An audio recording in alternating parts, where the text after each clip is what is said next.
I'm already too much information. It's an overload. Okay, so yes, I am nervous. And I'm told that if I'm nervous, then I must imagine everybody naked. So some of you guys look funny, eh? Right, I'm ready to go. Are we ready there? Yeah. I'm a contractor by profession. I'm a civil engineer, registered civil engineer, because I had to. Didn't really want to. And then BIM happened, so now I'm studying BIM. So I'm almost done. 2 months, 3 months to go, guys, and then it's party time. I'm going to break it down into digestible little pieces. First speaker, Lynn, you've touched on very valuable information. Information, that word pops up the whole time, information. But it's asset management. It's what you would like. Second speaker from Sunroll is the continuous flow of the information. So it's just strange how things get together, eh? It's beautiful. Yeah, it's planned. I'm going to put a twist to this one, so I'm going to not do the previous presentation. That's boring now, so I'm going to do another one. 3 things. First, ISO 19650, 1, concepts and principles. Second one, processes, process information, information processes. And the third one is information for operation. That's it. That's the brutal reality of the 3 things. So that's the owner. He wants to swing that first ball. Ball number 2 is not really there yet. I think we can all nod and agree that we are lacking a little bit in information development. From my perspective, where I come from Stefanuti Stocks at least, we do not necessarily receive high-level, valuable information that is making a wow in the industry at the moment. How do we change this? We've received so much information. Is this right? It feels like this is wrong. Right? Step it down. Okay. Am I good? Okay. Right, so it's just information. Everywhere you look, do you guys feel the same? It's just information. People talk these things, and it's absolutely chaotic. And somewhere in the middle, some guys need to make structure out of all this information. And that's exactly what I want to talk to you about, is structure. Just get things in the right order and dive down into the meat and potatoes that we really all want, is the right information to do the right things with information. So the hypothesis that I'm trying to say there is BIM is if BIM promises the single source of truth, we've all heard this now twice today. But in practice, it's still in fragmented silos. Architect, engineer, everybody does their thing. It just sort of defeats the process of BIM. We've got geometry, and we've got a schedule, payment schedule. Never the two shall meet. We've got cost, and we've got resources, and that's even a bigger mess. Third thing is dimensions. Everybody says we're going to 3D and 4D and 5D and all these things. Let's just put some reality in this. So the problem is, if everything is in the model, why does nothing align? Do you guys feel the same? Yes? Okay, it's actually quite simple. So let's just start with the low-hanging fruit. For a contractor, it would be very valuable, please, clients, engineers, not an agreement, please give us the opportunity to give you the best solution, the best product. Give us your model.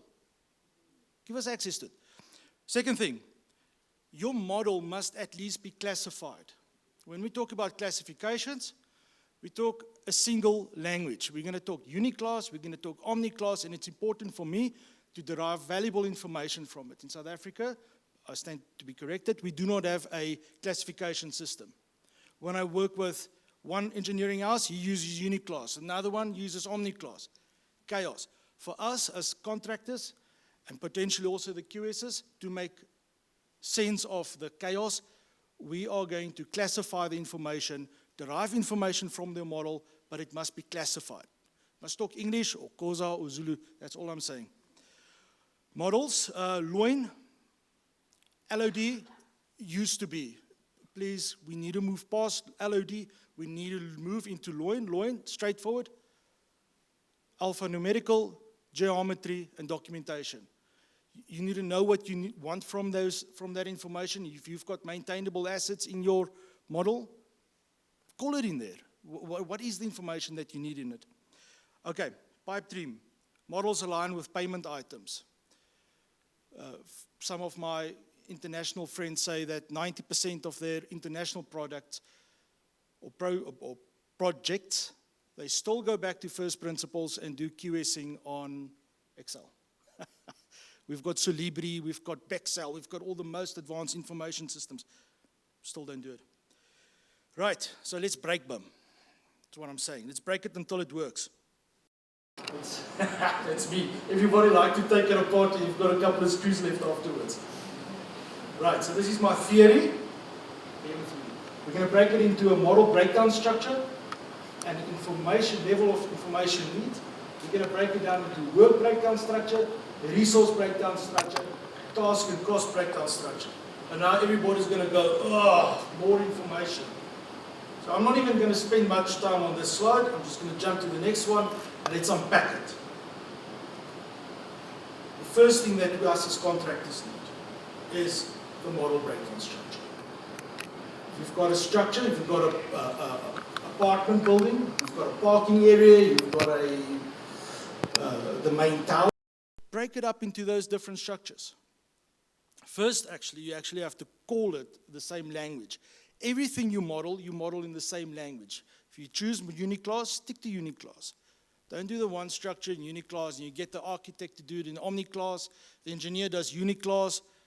It's chaotic. Nothing marries up with each other. Okay. So, classification. Then from there we go into the structural and then discipline. Let's please split architectural from architects to architectural work. Civil engineers, you stick to civil engineering. Don't one model the staircase and the other one models the staircase as well. It's only one staircase. It confuses when we extract data from it. It's one staircase. Second line, I'm going to have to hurry up here. Level of information need. Why do I like level of information need? Because as a contractor, I'm deriving valuable information.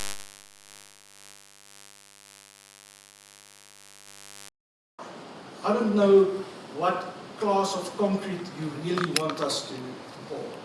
That all comes in the level of information need. It's not D300, LOD 400. That's passed. That stopped in 2018. 2026 says level of information need. Yes, it's difficult. It takes some time. But for upfront thinking and for asset management and to define maintainable assets, let's get to the level of information need. So there's that little contractor standing there. Why do I like it? Because I'm going to use that information for resource and analysis.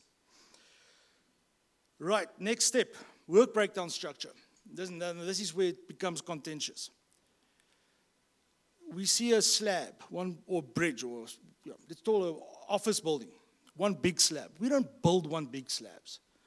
We break it down into different portions. We don't build all the columns at the same time. So when you design it, please consider that somebody's got to go build it, break it down, and now the value starts. Now the real magic starts. Because by virtue that you've broken it down, you can actually remember that loin? And in loin we had alphanumerical. There you can actually call that piece of slab a number. And that number is exactly the same number that's in your schedule. So guess what then happens? You've got 4D alignment happening automatically. And if you really want to start rocking the ship, then you go do 5D from there. So what do we want? We want you to please model the structures the way it's going to be constructed. It's not big one slab or, I think you get the picture. In that, you assign the work breakdown structure, and that allows us, or not us, the project, the whole project, because we're just part of it, to put time to it. And how does this help us? I've actually explained all of this now already. But this is really where it gets sexy. So I'm gonna spend 1 or 2 seconds. I've got some time left. Yes? Okay, sure. Right. Resource breakdown structure. When it's modeled, this very expensive 3D thing is now modeled. All the modelers have done it, and you've got a brickwork wall. The brickwork wall consists out of bricks, plaster, paint. What do we want? We want to know how many bricks goes in there. We want to know how much plaster goes in there. We want to know what paint goes in there. And that's where we go through the work breakdown structure. Now that's quite easy when you use advanced software programs like, I'm not sure if I can say it, but it might or might not be things like Solibri, okay? You take a classification and you break it down. You put a rule set there. You say, all right, for these, for walls, or let's start, for a structure, I want to see all the walls. From all the walls, I want to see all the walls up to 2 meters high. All the walls up to 2 meters high, I want to know how many bricks are in there. And that's how straightforward it is. And that's how you start breaking it down into those payment items. Why is it nice for me? Because the moment I link time to it, I buy just enough bricks when I need it. And that's where lean construction comes in. So we're moving past the 4D, 5D things now. It's nice. It's just going to give us a retrospective of things. But I'm moving more, my brain's moving more towards getting things done and stop wasting. We've mentioned money is scarce these days. It's for everybody. Right, so next one is cost breakdown structure. I touched on it just now. Cost breakdown structure is when we align the model through advanced software with the payment items in the bill of quantities. Simple rules, but it cannot be done if your model isn't structured in the correct way. If things aren't named the same, if it is not labeled, if the level of information detail is not in there, so then we miss that opportunity. Where are we now? Task breakdown structure, I think I've touched on that a little bit enough now. By virtue that the program has got task items, we have the ability to link those task items with each element inside your model, and the magic happens from there. I think I've broken this down into just about 15 minutes now. So, why does it matter? Because without us having that information, you can't swing the first ball. Because everything from where we go, remember the second one was the first was processes. The second one is the process. Yes, the process of generating information. If our information isn't correct, you cannot manage an asset with incorrect information. Everything falls flat. I've spoken to you from the perspective of a contractor, why it matters for me to give you the most, the best product eventually. But asset managers, if you would like to manage your asset afterwards, we need to also insist on having that level of information detail defined very early on so that we all benefit from it. Any questions? I have a burning one. That wasn't a lecture. That was almost like a choir lecture. Yeah. I could see everybody going quiet. It's like this contractor is taking us to the woods. We could feel your frustration. I just want to know, we're talking about BIM and we have so much good technology out there that we can generate so much advanced pictures. Why did you choose to use old pictures? Because we're different. Nice, eh? Yeah, thanks for picking it up.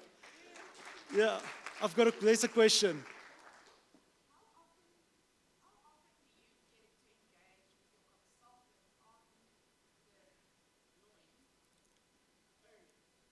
Never. Never. Not once. Not once. But I can tell you, by the time that we do get involved, and I do not know if there's any of you that has been working with me over the past year, when you do engage with us, we bring solutions. We are by nature wired to bring solutions, believe it or not. And there's multiple business benefits in engaging with us at a very early stage.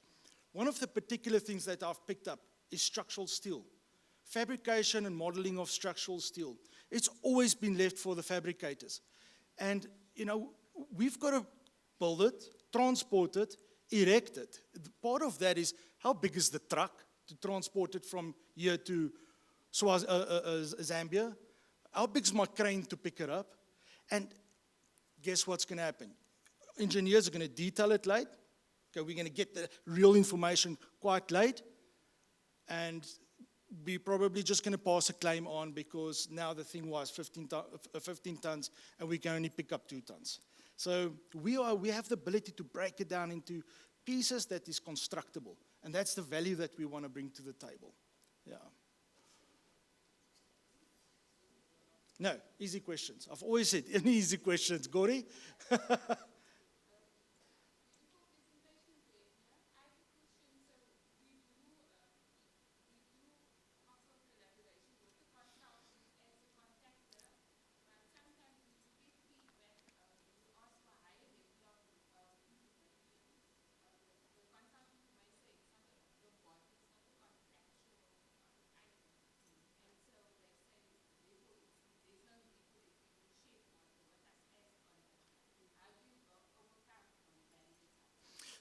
In perspective, is this a design construct or is this just a normal contract? Well, if we are not going to get it's the same thing. If you don't do something different, don't expect something different. So if clients and always if you expect us contractors to add greater value, well, let's try something different. Share with us that information at an early stage. And by gosh, I really want to say, if a contractor does not want to contribute in a positive way, maybe you're not really always dealing with the right guys.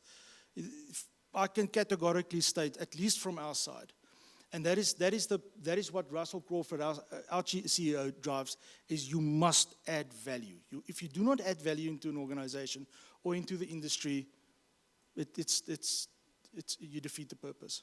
Yeah. So, my apologies. My question is with regards to... Where are you? Oh, there you are.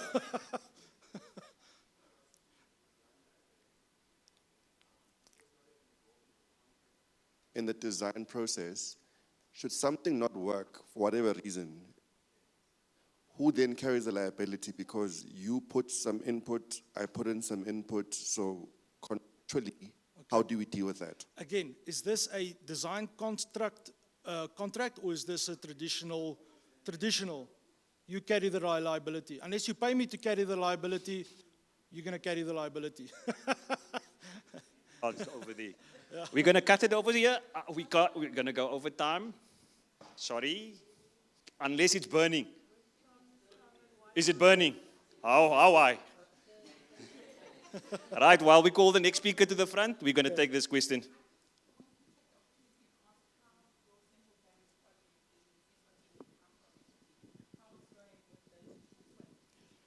The value that is added. I wish. I actually told my colleagues yesterday. I wish that contract started a year later, or we known then what we know now.